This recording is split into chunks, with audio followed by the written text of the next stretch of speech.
uma honra poder estar aqui, é uma alegria muito grande. Eu queria agradecer ao professor Pascoal, que é o chefe do departamento, o professor Agrício, que é um colega, não vamos falar há quanto tempo, mas eu sou bem mais velho que ele. E agradecer a todos vocês, em nome dessas pessoas que estão aqui, porque são pessoas que eu tenho mais contato, a professora Eulália, a professora Rebeca, que estão trabalhando conosco em parceria. Eu acho que nós que trabalhamos com órgãos, sistemas, nós precisamos fazer parcerias com equipes multidisciplinares. Na realidade, eu não gosto muito, não é que eu não gosto, a ciência não gosta do termo multidisciplinar. O ideal tem que ser transdisciplinar, ou melhor ainda, interdisciplinar. Né? O trans é mais, o trans é shakespeariano, é Romeu e Julieta, é aquela coisa onde um trabalha em benefício da ciência e da clínica. Esse assunto que eu vou falar hoje, manejo de tosse, não tem muita novidade, mas queria também agradecer os residentes, que são as nossas vigas mestras, vocês que estão aí, tratam os pacientes, que nos propõem pesquisa, porque nós precisamos, num lugar desse, fazer assistência, pesquisa e ensino.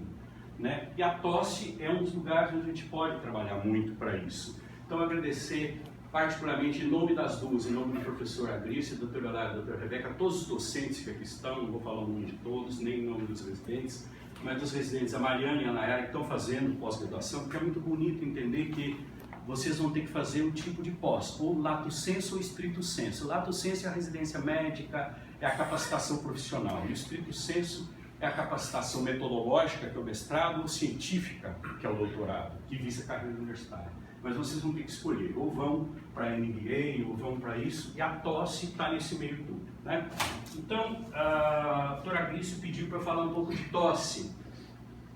E a primeira coisa importante de tosse, veja só que interessante, a tosse permanece uma área pobre de pesquisa, quando se compara com estudos sobre inflamação e obstrução bronquial. E por isso que eu tive a honra e a alegria de convidar a professora Eulália e convidar o professor Johann Mainz, da Alemanha, para que nós comemos uma comidinha aqui boa, aqui no brasileira, para estudar as Unified United Airways. Né? Airways, a gente fala via aérea, não é errado. O termo correto é via aerífera, só que não pegou em português. Tem umas coisas que eu estou rindo em pneumologia, já que as vias são Unified, como diz os ingleses, United Airways também é complicado, porque senão fica parecendo companhia aérea. Então, melhor é Unified no inglês, ou erífera em português. Em tese, o correto é colocar a erífera, porque é aí que tem tosse. Né? E isso para nós é muito importante. A gente faz, ele ficou agachado aqui, porque ele tem quase 2 metros de altura, então para ficar perto da Eulália e comigo, que somos mais pequenos, não está correto dizer isso em português, mas... Então, mas eu queria que vocês prestassem atenção nisso daqui, área pobre em pesquisa. Então, quando a gente vê os trabalhos mais recentes, nós vamos ver que nós temos argumento para estudar a tosse, e vocês são os grandes guardiões da maioria das tosses. O otorrino tem que entender muito de tosse, porque tem as principais causas de tosse estão envolvidas com manifestações das vias aeríferas. Eu vou terminar falando via aérea mesmo, né? É um mecanismo de defesa, é um sinal sintoma de doença, é um mecanismo de disseminação de doença, é uma forma de ressuscitação cardiopulmonar. Isso que é muito importante. Quando ela for excessiva na duração, na intensidade, precisa ser investigado. E nós precisamos estar sempre pensando no manejo de tosse. E aí eu fui pensar, será que tem alguma coisa de novo em pesquisa? Tem, mas é pouco. E aí achei esse artigo na realidade, ele foi publicado online dia 8 de maio desse ano, mas saiu ontem. E eu fiquei atrás e não saía, quase que eu escrevi para o editor, vou dar uma aula amanhã, tipo assim. Então esse artigo é de ontem. Ontem eu consegui, já mandei para vocês, mandei para a secretária, porque eu acho interessante. Aí fui ver se tinha alguma coisa de pesquisa, que é o que me interessa atualmente também muito, pesquisa. E não tem, mas olha que bonito. O aspecto otorrinolaringológico da tosse crônica, vocês têm para a secretária, pode pegar. Então se não der tempo de eu falar tudo, sobra algumas referências, eu posso deixar em uma parte das manifestações otorrinolaringológicas, né? Ou não otorrinolaringológica, mas de competência do otorrino. O otorrino é um guardião, ele pode, é o primeiro, né, que muitas vezes os adultos, os adolescentes procuram o otorrino, porque a tosse, onde tem mais receptores de tosse, é na hora do otorrinolaringológica. Para vocês terem uma ideia, o pulmão não tosse. O pulmão não tosse. O pulmão não tem receptor para tosse. Então onde tem? De bronquíolo para cima. Então, a tosse deveria ser de vocês, porque tosse deveria ser de competência do otorrino e não do pneumologista. Uma pneumonia bacteriana pode vir sem tosse. Quando você pegar um idoso gemendo, uma criança gemendo, eu vou explicar isso, é muito mais compatível com pneumonia do que a própria tosse. Então, tosse é muito mais um sinal ou sintoma das vias aéreas. Esse artigo, eu achei que fosse o melhor, mas ele foi escrito por uma pessoa que eu respeito muito, tem quase 90 anos, que é o professor Irving, e ele sabe muito, tudo que tem de tosse no mundo é ele que escreve. Então, esse artigo está aí para vocês. E ele junta, nesse artigo, ele junta os aspectos da otorrino com os aspectos do pneumologista para entender a complexidade das Unified Airways, né? Dos sistemas neurológicos, os sistemas de doenças, tumores, os refluxos laríngeo-faríngeo, aspiração, então um pouco de gastro, um pouco de pneumologia e o sistema imune. Aí sim tem coisa nova. Eu não vou entrar muito hoje, talvez no futuro, no outro ano, eu venha falar um pouquinho das alterações imunológicas, do equilíbrio entre as vias aeríferas ou aéreas superiores e inferiores, todo o complexo que é respirar quase 20 mil litros de ar por dia e sobreviver nesse mundo de poluição e de vírus, que nós estamos entrando agora numa época de epidemia de vírus, né? Esse é outro artigo agora, de março de 2019, é fantástico. Para o otorrino, né? Tosse crônica em adultos, faça o diagnóstico e faça a diferença. Esse é a grande para os residentes. É lógico que os docentes já sabem muito disso, mas o bonito, por que o House é famoso? Ele é um coitado, é um doente, mas ele é bom no quê? Bom em diagnóstico. Então, isso é a competência do residente. Fazer, quando recebe uma carta do pediatra, do clínico, fazer o diagnóstico. A nossa luta não é tratamento, o tratamento qualquer Google faz. Se você colocar lá, chegar no farmacêutico e falar, doutor farmacêutico, eu estou com sífilis, ele te trata, te dá um antibiótico, ele trata a sífilis. Vai saber a história, a fisiopatologia, como é que evolui, o sofrimento da sífilis, só o médico sabe, só o otorrino sabe. Então esse é um artigo que eu também li para vir falar com vocês. Olha que interessante isso, né? Tosse crônica, faça o diagnóstico, e aí você faz a diferença. Isso que a gente sempre fala. Vamos fazer a diferença. Nós somos bons quando nós usamos poucos exames e fazemos diagnóstico. Esse é o médico. Né? Então vamos fazer isso, porque tosse é como febre. Tosse é um compêndio enorme de doenças. Então você pode fazer step down ou step up. Né? E combina com o paciente. Vou dar o melhor de mim para saber o que você tem. Porque vocês vão receber casos complexos de tosse. Quando vem para o otorrino, já passou provavelmente por numerosos colegas. Então, o otorrino não recebe uma otite média aguda, ele recebe a crônica, que o agudo o pediatra trata. Não dá tempo de marcar com o otorrino. Então, vocês são especiais, são especialistas. Né? E provavelmente por estarem aqui, tem um trabalho no Emílio muito bonito que diz que as pessoas que fazem educação continuada são especiais. Provavelmente estou diante de muitas pessoas especiais. Então, muito obrigado. Pessoas que estudam, levantam cedo para estudar, né? Quando poderia estar atendendo o paciente, fazendo outra coisa, são especiais. Então, isso é muito importante. Não existe evidências complexas, uma série de um receptor, isso é muito controverso. Acredita-se que tem, outros que não tem, mas o importante para nós é saber que existe uma quantidade muito grande de receptores de tosse, que envolve um marco muito complexo. Nós não vamos entrar no detalhe disso para fazer uma parte mais clínica, mas nós temos tosse de vários sistemas, de vários aparelhos, de vários órgãos, né? Desde peritônio, diafragma, pleura, mas aqui não tem pulmão, olha, veja. O pulmão não tem, e a gente sabe muito disso, por isso que a gente usa um medicamento que age assim, olha. Veja que interessante isso, quando você usa um corticoide inalado, um beta-2 agonista de curta e de longa, uma droga simpatomimética ou parasimpatolítica, ela age só em tubo. Então nós temos as doenças de tubos, das vias aeríferas, e doenças de pulmão, que são as intersticiais, as pneumonias agudas e assim por diante. Então isso, bem comprovado, a gente sabe que tosse a gente vai ter que entender. Porém, atualmente, aí já começa a complicar. Tudo que a gente fala hoje, por isso que os livros de medicina, depois de 5 anos, vocês podem dar para uma instituição de qualidade para reciclar. Porque não dá. Hoje a gente tem que estudar e atualizar. Né? Muito. Só tem 2 maneiras da gente atualizar. Né? O PubMed, os guidelines das boas instituições, as diretrizes. Mas, olha aqui, parece que agora, esse artigo é de 2018, mostrando que parece que processos inflamatórios pulmonares liberam neuropeptídeos e por ação na mucosa consegue levar à tosse. Então, isso seria uma evolução da pesquisa em tosse, né? E o que nós vamos entender, o indivíduo com uma doença neurológica, com degenerativa, com Alzheimer, lógico que isso envolve mecanismo complexo de aspiração, outras, a tosse seria um complexo de situações e de fatores de risco que nós vamos comentar mais para frente. O fato é que tosse é muito comum, 16 milhões de consultas nós vamos ver. Quanto que tosse é normal? Será que tosse é normal? Né? Nós precisamos de tosse, nós precisamos da tosse. É muita consulta, a maioria, lógico, é IVAs, né? Infecção de vias aéreas superiores. O indivíduo sabe. Um aspecto interessante para vocês, clínicos, é entender que a tosse, desculpa se eu estou te atrapalhando aí, talvez se sentar mais para cá você vai enxergar melhor, eu te atrapalho. A tosse pouco à noite. Eu sempre pergunto para os pais quando eu atendo criança: vocês dormiram? Os pais, doutor, nós dormimos a noite inteira. Eu falo, eu estou feliz, porque se o pai quando dorme, é porque o filho dorme também. E o adulto pode se perguntar: acordar com tosse é muito pior do que dormir, tossir e não acordar. Isso pode perguntar para o companheiro. Dias atrás eu encaminhei para um colega, uma senhora falou: o senhor podia me ajudar com o meu marido? Eu falei: como assim? Eu não consigo dormir com ele. Eu falei: a senhora não consegue dormir? Quais as razões? Ela disse: ele ronca demais, às vezes ele para de respirar.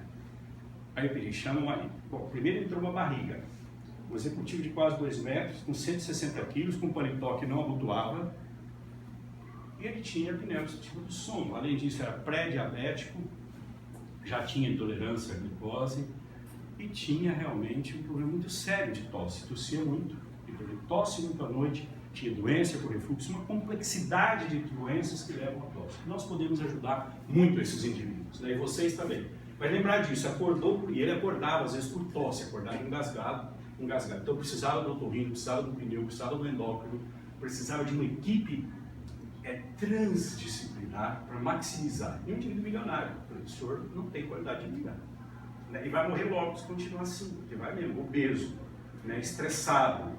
Obesidade e estresse é uma bomba para a tosse, é uma bomba para a vida, né? Isso e a gente provocou, eu gosto muito de provocar na ciência, e a gente publiquei com o Fischer de Porto Alegre, um artigo no Jornal de Pediatria, sobre as DPOCs, de 0 a 100 anos, colocamos no gráfico, desde quando você nasce até quando você morre, nós temos muitas doenças pulmonares ou doenças do trato respiratório que causam tosse. Em todas as doenças, as dificuldades para respirar e acordar à noite são sinais de não controle, então está descontrolado. Olha, quem tem tosse, a tosse chama atenção, a obrigação nossa é descobrir o diagnóstico, aquilo lá, faça o diagnóstico e faça a diferença, né? Um artigo desse ano, de 2 meses atrás. Então, isso é muito importante para que a gente possa entender isso. E afinal de contas, nós precisamos tossir ou não precisamos tossir? Se você coloca no diafragma um receptor de tosse, você vai entender que a tosse é útil, mas durante a noite não. À noite, vocês já viram bruxa durante o dia? Não, a gente só vê bruxa à noite. Ou seja, os pesadelos, as coisas traumáticas, psiquiátricas, vêm muito à noite, né? Então, tossir, o sono foi feito para deitar, dormir e acordar. Quem tem muito insônia, quem não dorme direito, vai ter complicações para o lado da tosse. Nós vamos ver que não dormir mal predispõe à tosse. Isso com evidência científica grau alto. E esse estudo, muito interessante, mostra que durante o dia a gente tosse, mas à noite não. Aqui, né? A tosse cai a 0. Então, a hora do dia. Então, tossir durante o dia é bom. E outra coisa muito importante também é isso aqui. Hidratar bem. Vocês estão cansados de saber, então eu peço licença para tomar. Então, tossir durante o dia é normal e à noite não. Nós precisamos da tosse como mecanismo de defesa. E nós temos na ciência que provar a tosse. Então, a gente usa isso aí, a gente usa no dia a dia, você não precisa fazer um monitoramento da tosse, mas nós podemos colocar no diafragma um aparelho que nos dá quantos episódios de tosse, tem um valor de cutoff, um valor de corte, é igual ao álcool 70. Antes que eu esqueça, não esqueçam de usar álcool 70 na mão. Todo mundo sabe por que usa álcool 70 e não álcool 100? Alguém não sabe? O álcool 70 previne tosse, que é o que mais mata. Se você colocar a bactéria a 10, a 20, a 30 com álcool, até 70 o valor de cutoff, é só para explicar o que é cutoff no lugar disso daí, o álcool que mata, então está no ambulatório, passa álcool 70 na mão. Principalmente agora, que nós vamos ter vírus sincicial, rinovírus, metapneumovírus, bocavírus, que é causa de tosse. Então, passa na mão, passa no esteto e passa no nariz. Passa álcool 70 no nariz, porque aqui fica vírus. Vírus sincicial fica no nariz, vírus. Então, passa um pouquinho de álcool no nariz. Não precisa ter vergonha, não precisa ter medo, mas passa álcool no nariz, passa nas mãos. Então, passa álcool 70. Álcool a 100 evapora muito rápido, não é tão bom quanto o álcool a 70. Então vocês podem olhar nos corredores, está tudo álcool 70. Álcool a 50, a 60 não mata vírus nem bactérias. Então, álcool 70, isso também, mesmo tendo valor na tosse, a gente não usa no dia a dia só para pesquisa. Tá? Agora, o que é tosse crônica? Foi uma hora pedido do professor Agrício. A tosse crônica, quando a gente procura a terminologia, isso aqui também é de 2019, olha a confusão que tem na literatura. Então nós vamos precisar padronizar, nós vamos precisar melhorar um pouquinho a respeito da tosse crônica. Quando você procura no PubMed, tosse crônica, tosse seca, tosse produtiva, tosse persistente, tosse aguda, ela está dentro de um contexto nos trabalhos científicos muito misturado. Então nós precisamos definir melhor a tosse crônica.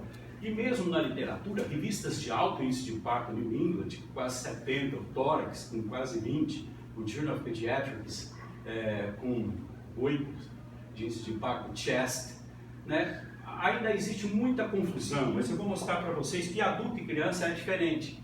Por exemplo, em criança já está definido que tosse aguda até 2 semanas, protraída de 2 a 4, e deste conceito aqui tem uma doença nova. Engraçado que estão surgindo muitas doenças novas na área de vocês e na nossa, de pneumologia. Então a gente vai ter que entender e está mudando o espectro. Quando eu me formei não existia AIDS, não existia, por exemplo, cólera tinha sido extinta, varíola, muitas doenças tinham sido extintas, outras apareceram.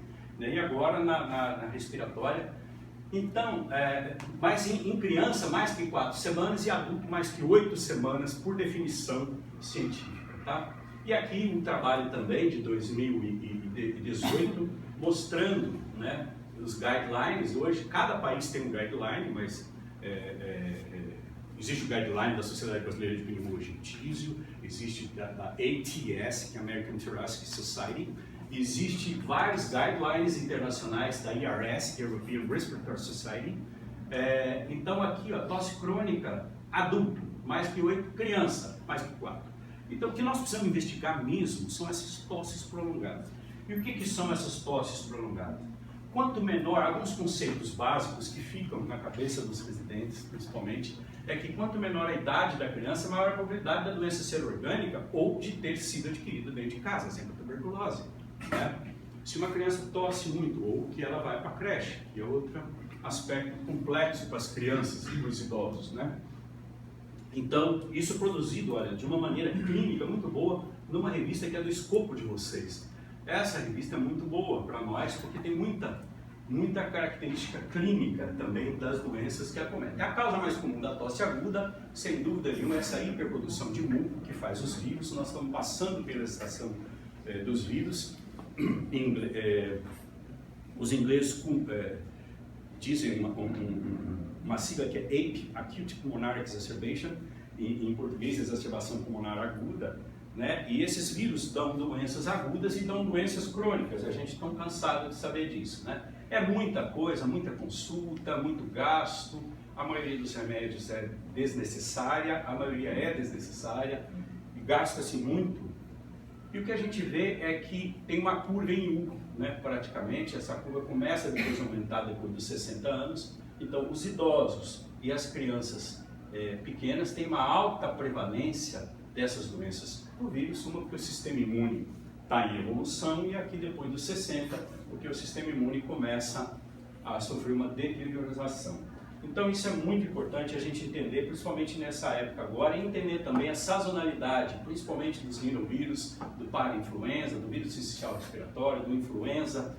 E é óbvio que cada um desses vírus, e é muito importante que a gente possa detectar esses vírus, o rinovírus como resfriado, o vírus sincicial como bronquiolite, o parainfluenza como as laringites, as subglotites, as epiglotites são mais bacterianas, com hemófilos, e assim por diante, o bocavírus, o adenovírus com a bronquiolite obliterante, cada um desses vírus tem uma particularidade.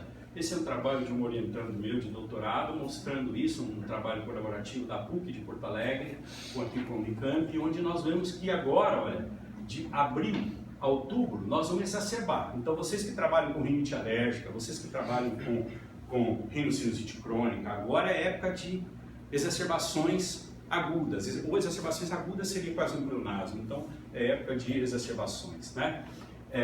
Lembrar que esses vírus têm uma sazonalidade para as crianças, para os idosos, e é muito importante a gente lembrar da vacinação, importante das coisas que a gente pode vacinar, porque eles vêm, sobem e depois em novembro eles vão embora, aí volta tudo, dengue, chikungunya de novo, né? E aqui os principais, rinovírus, o metapneumovírus, o rinovírus, influenza, o adenovírus, o bocavírus e assim por diante, uma série de vírus.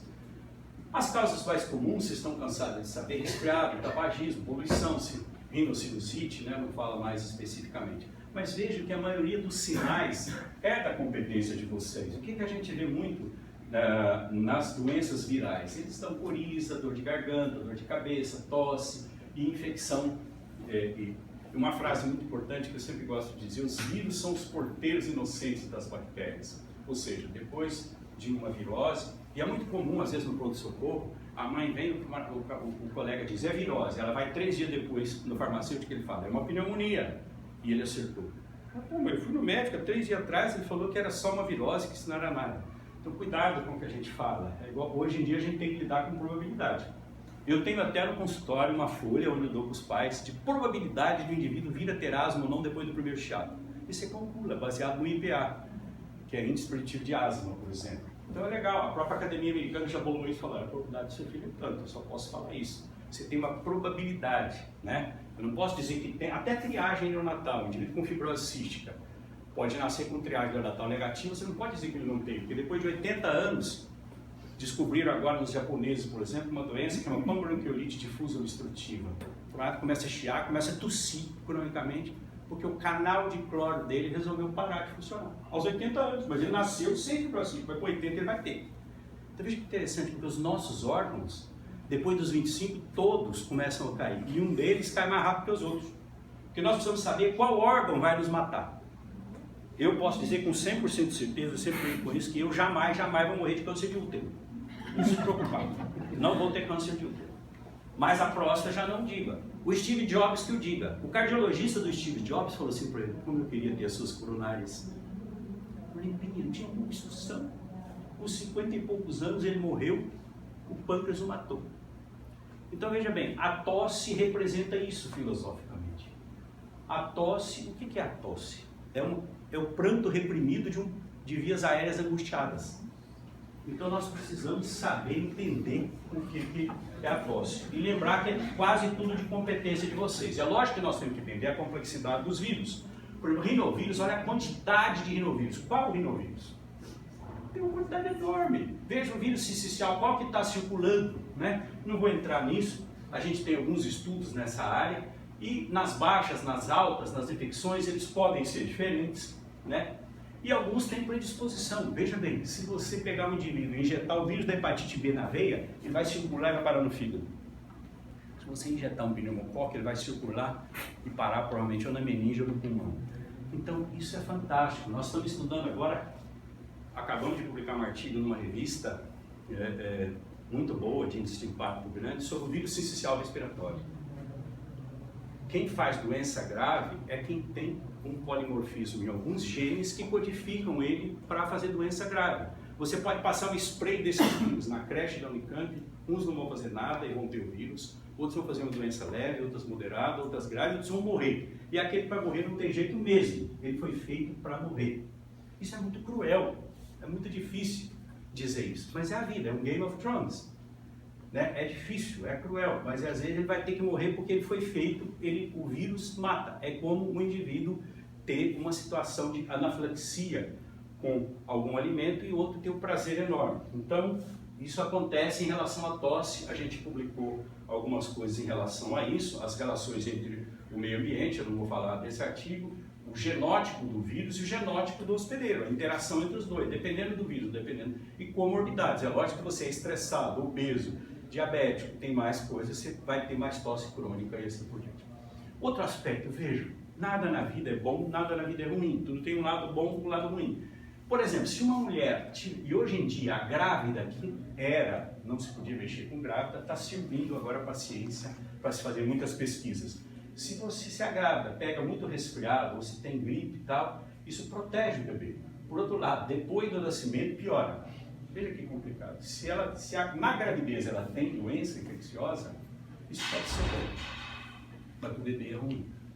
Então, o bebê é ruim, assim, se a mãe não pegar, ele pegar depois doença infecciosa, isso para proteção imunológica, isso está sendo muito estudado depois de 2013, né? A carga viral antes, no momento do nascimento, por isso que tem gente planejando quando meu filho vai nascer. Por exemplo, parece que nascer no começo do inverno no Brasil não é bom.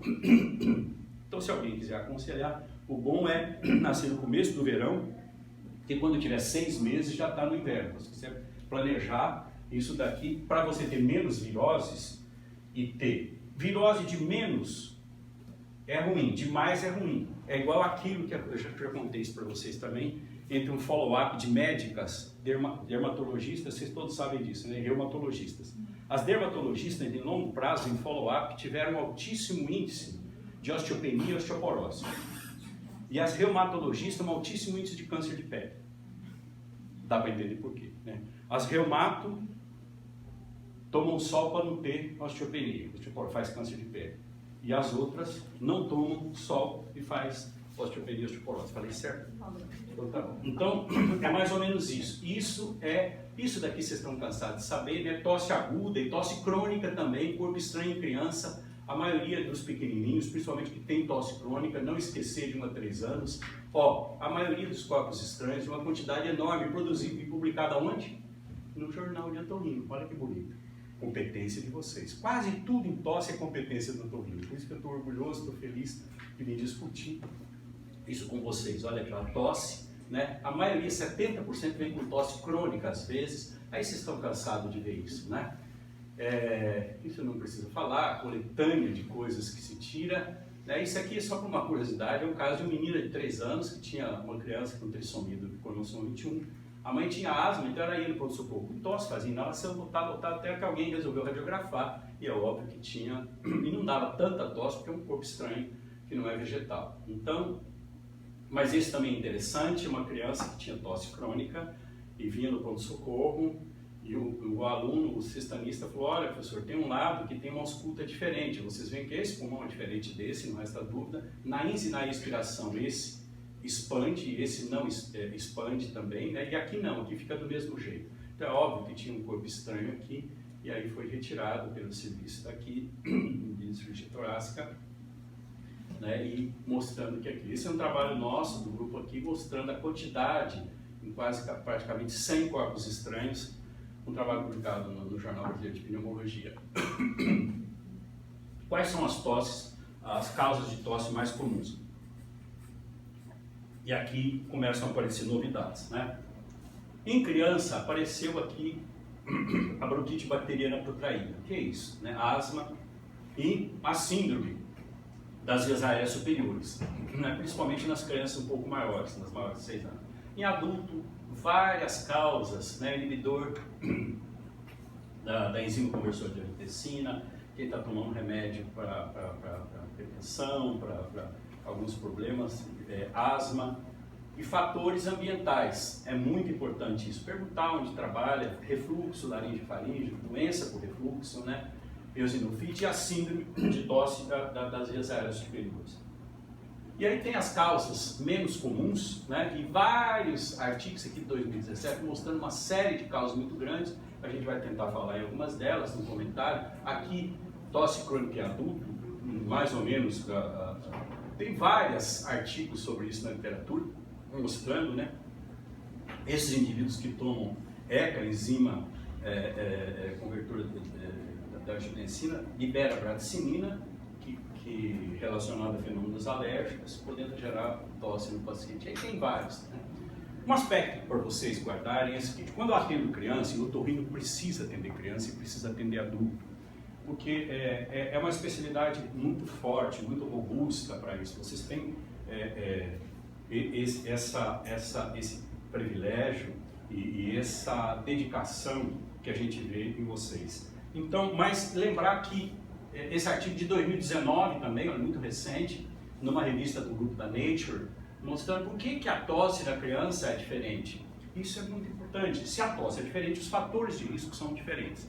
Tem muita coisa igual, mas tem muita coisa diferente. E lembrar, faça o diagnóstico, né, em criança ou em adulto.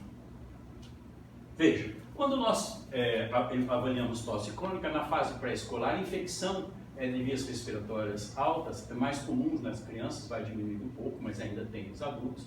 Por exemplo, aqui os adultos têm muita a síndrome das vias aéreas superiores, as rinossinusites crônicas, doenças por refluxo. Lembrar que refluxo é uma coisa, depois nós podemos discutir em pergunta. Doença por refluxo e refluxo. Refluxo é obrigatório, todo ser humano tem que ter refluxo, senão a gente não conseguiria viver, você explodiria com gases. Mas asma, inflamação eosinofílica, veja, tem uma quantidade de doenças mais comuns nos adultos, mas todas elas podem se intercambiar nas crianças menores ou nas crianças maiores. O mais bonito, eu falei no começo, nos primeiros diapositivos, vamos pensar no diagnóstico, porque 80 a 100% dos casos pode ser determinado. Isso daqui, olha, publicado no New England, desde 2000, diagnóstico, tratamento. Eu costumo gostar muito dessa palavra, tratamento. Quando é doença crônica, eu falo manejo. Tempos atrás, uma senhora veio ao meu consultório e falou, olha, eu vim aqui porque falaram que o senhor trata asma. Eu falei, infelizmente, o senhor veio no lugar errado, eu não trato. O senhor não trata, não. O que o senhor faz? Eu falei, manejo. Diabetes você não trata, hipertensão você não trata, você maneja da qualidade de vida. Né? Então, talvez seja mais humilde a gente falar manejo. Mas muitos indivíduos com tosse crônica têm essa tríade dos adultos, em criança não é tempo assim, asma, doença por refluxo e sinusite. Né? Vejam, a manifestação de algumas doenças crônicas, isso aqui é uma análise transmitida publicada no Journal of Cystic Fibrosis, no Pediatric Pulmonology, mostrando quase 7.000 pacientes com fibrose cística. O primeiro sinal que aparece já, olha, ao nascimento quase, lembra que quanto menor a criança, maior a probabilidade de ser orgânico. Uma pessoa que tem tosse, lembrar sempre uma frase para os residentes: sinal ou sintoma que se repete é igual a investigação. Mas essa investigação, isso que é a maneira boa de ser médico. Ninguém vai te ensinar. É como fazer amor. Alguém daqui para dar um beijo na namorada precisou estudar um livro? Para fazer amor com o namorado ou com a namorada precisou estudar? Não. Nós não precisamos disso. Da mesma maneira que fazer diagnóstico é nosso. Né? Ninguém tira isso, não. Isso é a beleza da medicina. É fazer o diagnóstico e sentir o paciente agradecido. Não tem coisa melhor que isso. Né? Isso para nós é chegar em casa no fim da tarde e ficar feliz. Né? Eu fiz um diagnóstico com a síndrome de Harlem-Strife. Uau, uma doença rara, todo mundo estava pensando que era aquilo, eu fiz. Eu dou um murro para cima e vivo feliz. Né? Então, olha aqui, essa criança tinha tosse, às vezes passa por numerosos colegas. Então, a gente tem que fazer o step up do diagnóstico. Né? Bronquiectasia, que está na moda, bronquiectasia é uma doença órfã, competência do otorrino, porque começa com bronquite, começa com tosse crônica. Então, o otorrino é o primeiro, e se deixar, vai evoluir para bronquiectasia. Olha, Respirology, 2019, olha só, começa, as doenças muito graves são de competência do otorrino, porque a tosse crônica vai para o otorrino, entendeu? Então isso é muito, e começa por tosse. Por exemplo, isso daqui, 2019 também, olha, publicado numa revista de otorrino, rinossinussite crônica e adenoidite crônica. O diagnóstico dessas duas é difícil, só baseado no sintoma. Obstrução nasal está presente nas duas. Esse é um artigo muito interessante, porque faz essa confusão, que é muito mais de vocês, entre essas duas entidades, muito frequente para vocês. Né? E aí a gente pode necessitar de tomografia. Por que eu digo isso? Porque tomografia a gente precisa pensar. Esse dia eu recebi no consultório um menino de 6 meses de idade, com 3 tomografias, as 3 normais, de tórax. Esse menino seguramente vai ter uma leucemia, um linfoma, blá, blá, blá. Porque a quantidade é 5,8 milisievert de radiação. Entendeu? Então, 3 tomografias, eu fiz uma com 2 no episódio de bronquiolite, que até não está também rápido, assim, né? Mas depois uma com 4 para ver se tinha deixado sequela, não precisava, porque a primeira era normal, e depois uma de 6 porque tinha trocado de médico. Isso é uma coisa muito comum nos nossos médicos. Eu sempre digo, quem tem um médico, tem um médico. Quem tem 2 tem meio, e a partir de 4, 3 você não tem mais médico, porque o pessoal adora reciclar médico. Então vai num e fala, não, o médico pede mais uma tomografia. Seguramente, radiografia em criança é muito mais complicado do que tomografia. Um raio-x tem 0,02 milisievert. Então, um atomo de tórax equivale mais ou menos a 380 na realidade, raio-x, uma tomografia. Isso é muita radiação. Então, nós estamos fritando literalmente essas nossas crianças. Então, antes de pedir uma tomografia de seio da face, eu não sei, de via aérea, eu não sei.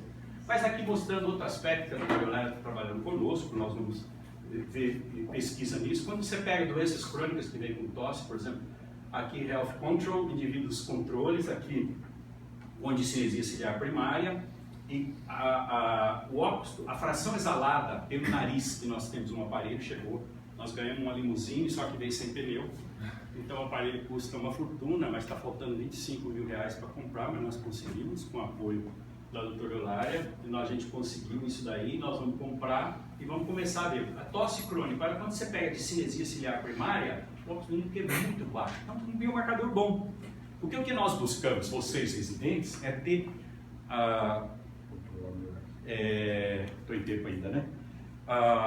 É a gente ter a necessidade de fazer o diagnóstico. Por exemplo, se eu chego na minha idade, praticamente 70 anos, eu chego com dor no peito, suando frio, hipotensão, alguma coisa, no pronto-socorro, um residente colhe o sangue e fala, o senhor está infartado. Qual é isso aqui? É a troponina. Um biomarcador. Antigamente você fazia, passava vassoda e fazia uma pH-metria rápida, injetava ácido, né, para ver se o camarada tinha dor. Se tivesse dor era esôfago, se não tivesse era coração. Veja bem, coisa antiga, hoje é proibido fazer isso, né? Então, isso daqui estamos crescendo, estamos investigando a tosse crônica, né? Agora apareceu uma doença muito interessante, que é a bronquite bacteriana protraída. Veja que a principal causa de tosse, a porcentagem de uma coorte, em estudos de 2010 para cá, mostrando isso. O que é essa doença? Né? Por definição, a presença de tosse por mais que 4 semanas geralmente vai no otorrino, porque geralmente tem às vezes o nariz obstruído, e essa tosse úmida ou tosse que às vezes alterna entre úmida e seca, tem infecção de vias aéreas por expectoração ou um lavado broncoalveolar, mas nós não vamos ficar fazendo lavado broncoalveolar, e uma tosse resolvida após 2 semanas de tratamento com antibiótico oral. Uma definição clínica, que nós não vamos fazer lavado é só para pesquisa, presença de tosse úmida por mais de 4 semanas, ausência de sinais de outras causas de tosse úmida produtiva e uma tosse que se resolve geralmente com a amoxicilina clavulanato, né? E tem aquela que se repete. Uma coisa importante que a gente não sabe é se nós estamos vacinando muito contra bactérias, principalmente o pneumococo, contra 13, 23 sorotipos, 10 sorotipos, mas existem 27 sorotipos de pneumococo. Então nós estamos fazendo a vacina, estamos acabando com os muito patogênicos e estamos deixando uma outra e eles colonizam as vias respiratórias, não dão doença grave. A camarada tosse, tá tossindo, deixa, tá tossindo, ninguém liga muito e fica tossindo. Mas isso, o que pode acontecer na bronquite protraída? Pode acontecer isso que vocês estão vendo aqui, olha, né? Secreção, tem uma quantidade de pulso muito grande e essa criança tem uma bronquite, né? Aqui no estado da arte sobre a bronquite bacteriana protraída, isso agora, nas últimas 2 décadas, é realmente o que chama atenção, tosse crônica, principalmente em criança, como uma causa. Porque daí, olha, isso aqui é muito complexo, mas na bronquiectasia começa com a bronquite bacteriana, vai para um quadro supurativo e vai para uma bronquiectasia reversível. Então isso é fantástico. Criança com tosse, mas precisa afastar bronquite bacteriana. Na realidade, bronquite é daqui para cima, ele tem uma laringotractobronquite. Né? Então isso é muito importante, é uma situação praticamente nova e a gente tem que ser agressivo. Tem que ser agressivo para evitar que esse camarada, eu tratando ele com 6, 7 anos de idade, para que ele não tenha uma velhice sofrida. Não vai ser dependente de oxigênio, não vai ter bronquiectasia, vai tossir a vida inteira e vai morrer em insuficiência respiratória. É lógico que uma influenza quando cai. Olha só, artigo de 2018, no BMC Immunology, mostrando a mesma coisa, olha, né? Elas começam com o quê? Com bronquite bacteriana protraída e vai para a bronquiectasia. Então isso é muito importante, destrói o pulmão e agora começaram a aparecer guidelines, né? O manejo da tosse e da bronquite bacteriana protraída, vários guidelines. Outro aspecto são os vírus e as bactérias e micro-organismos não comuns, como micoplasma, como a legionela pneumófila e assim por diante, na tosse crônica. Quando você injeta, por exemplo, soro fisiológico ou micoplasma pelo nariz, né, o que você vai ver é que a resistência das vias respiratórias com soro fisiológico não altera, mas aumenta muito quando você faz com vírus. Isso pode demorar muitos dias. E o que acontece? Quando você injeta aqui soro fisiológico no nariz de animais, ou aqui soro fisiológico em nariz, soro fisiológico não, soro fisiológico contendo micoplasma, pneumonia, a inflamação das vias respiratórias é extensa. Então, muitas vezes, investigar micoplasma, legionela, que tem uma história muito clássica, que a gente não precisa falar agora, né? Falar um pouquinho da poluição e tabagismo, né? Isso é muito importante. Nós temos aqui pessoas vivendo em condições muito adversas, né? Muito adversas. Isso no Brasil não tem tanto, mas a poluição intradomiciliar, eu chamo esse estudo de um grande amigo, que é o Saldiva, que estudou ratos vivendo aqui, ó, no Largo do Parque São Luís, São Paulo, e ratos vivendo aqui em Atibaia. Ele pegou ratos isogênicos, clonados, né? Isso para tosse é muito importante. Imagina você viver numa cidade com isso daqui. Imagina você viver num lugar desse. E verificou, por uma das maiores revistas do assunto no mundo, né? Desde 92 já, estudou os ratinhos por 6 meses. E verificou material particulado, fez teste de função pulmonar, lavada broncoalveolar, hora capricho, estudou clínico mucociliar e avaliou estoquimicamente as vias aéreas. E mostrou que a poluição está relacionada à tosse, está relacionado à inflamação nas vias aéreas. É lógico que você viver aqui, olha a quantidade de poluição de material particulado, imagina isso para a via de vocês, o local onde vocês estudam, né? Por isso que a gente tem que fazer higiene, uma higiene nasal caprichada, todo mundo escova o dente, limpa a boca, mas esquece do nariz, né? E a gente precisa dessa limpeza. Outro aspecto, isso aqui é só para mostrar para vocês, como médico, aqui tem um cigarro. É uma menina pensando um dia, há muitos anos atrás, os médicos faziam propaganda do cigarro, do Camel, por exemplo, que era uma marca, não sei se fala Camel, mas eu acho que se for com camelo seria mais ou menos isso. Então aqui, esse cigarro, um dia eu vou crescer e vou ser como o meu médico, eu vou fumar cigarro. Hoje em dia isso a gente não vê mais. Mas então o tabagismo é uma doença pediátrica. Esse dia eu peguei um menino de 15 anos com uma asma que não melhorava, uma tosse crônica que não melhorava, filho de psicólogo e médico no consultório, e eu fazendo step-up de investigação, tosse crônica, raciocinando e tal, e não melhorava, até que ele virou para mim: você acha que pode ser o crack?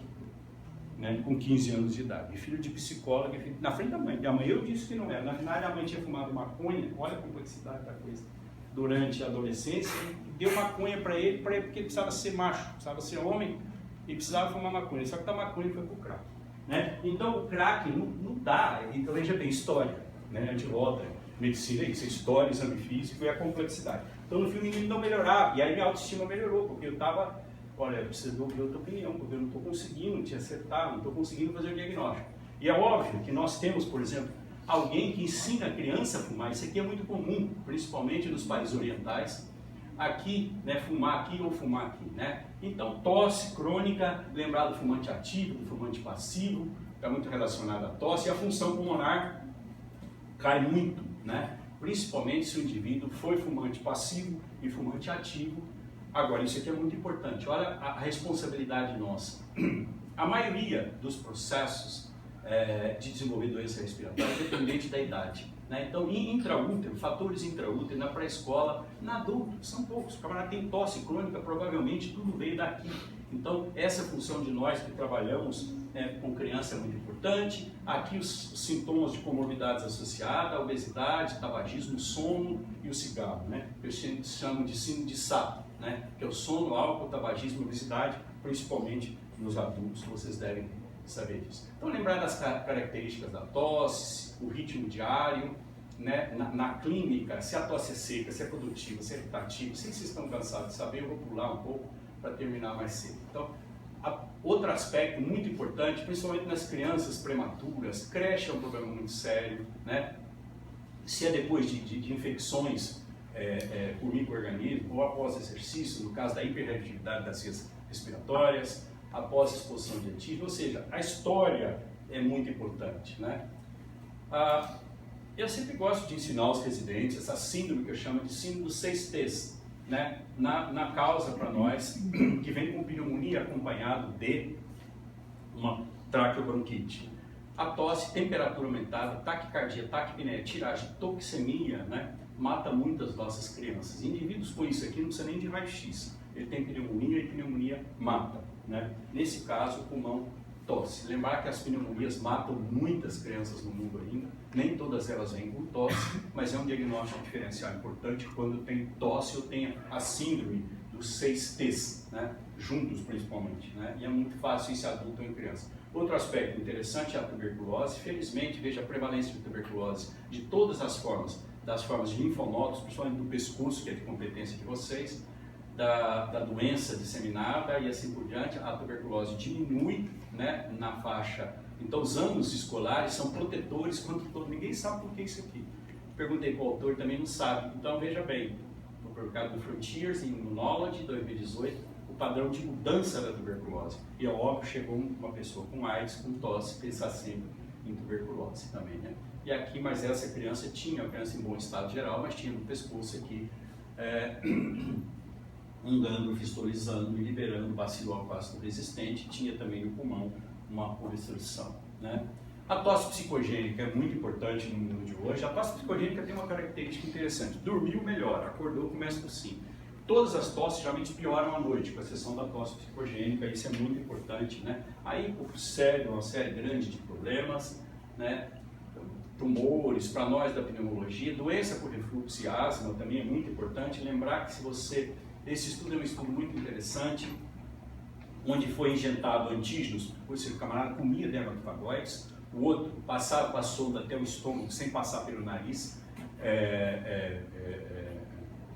e passava dermatofagoides, e o outro inalava intranasal pela via inalatória. Então, quando você inala antígeno, a quantidade de eosinófilo é muito maior comparado com a intragástrica oral. Então, é isso que nós estamos fazendo. Nós estamos num mundo onde as crianças estão se sensibilizando pelo nariz, né? E aí, o que acontece? Provavelmente, essa interação entre asma, você sensibiliza, respira poeira e faz o eosinófilo no esôfago é muito aumentado quando fazia biópsia, aqui estudo experimental em animais, mostrando que o padrão eosinofílico, quando você respira dermatofagoides, o número de eosinófilo no esôfago é muito aumentado. Se é aumentado no esôfago, vai estar aumentado em todo o trato respiratório. Então, eosinófilo no esôfago dá esofagite, predispõe a doença por refluxo, e aí cria um ciclo vicioso. Mas provavelmente a relação é alergia respiratória começa por sensibilização das vias respiratórias, né?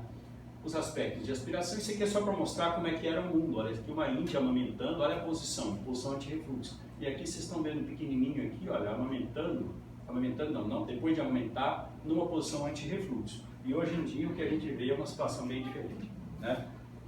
Se você notar, isso daqui é completamente diferente de uma situação dessa. Aqui tem cigarro, obesidade, carpete, isso aqui favorece a tosse crônica, favorece a aspiração, né? E nós temos guidelines excelentes aqui desse ano também, no Chest Guideline, de tosse crônica e refluxo gastroesofágico em criança, muito interessante. Depois eu vou deixar a aula aí. Isso aqui é só para mostrar que dormir pouco dá muita tosse, né? Piora a tosse. Isso aqui, lembrar da bronquite, vários aspectos de doenças pulmonares. A asma é doença, é pulmonar, obstrutiva, é crônica. A fibrose cística é doença, é pulmonar, obstrutiva, é crônica. A displasia bronquopulmonar, a bronquite plástica, a bronquite eosinofílica. Então, na nossa área, tudo isso, esse processo inflamatório das vias aéreas é muito importante como manifestação de tosse. Como tratar? Mais 5 minutos no máximo eu termino. Então, como tratar a tosse? É lógico que eu gostaria de falar de cada slide disso muito mais. Doutor, como eu controlo a tosse? Qual a coisa que controla, como eu controlo, como eu trato? Não, atualmente você tem que tossir até que ela pare.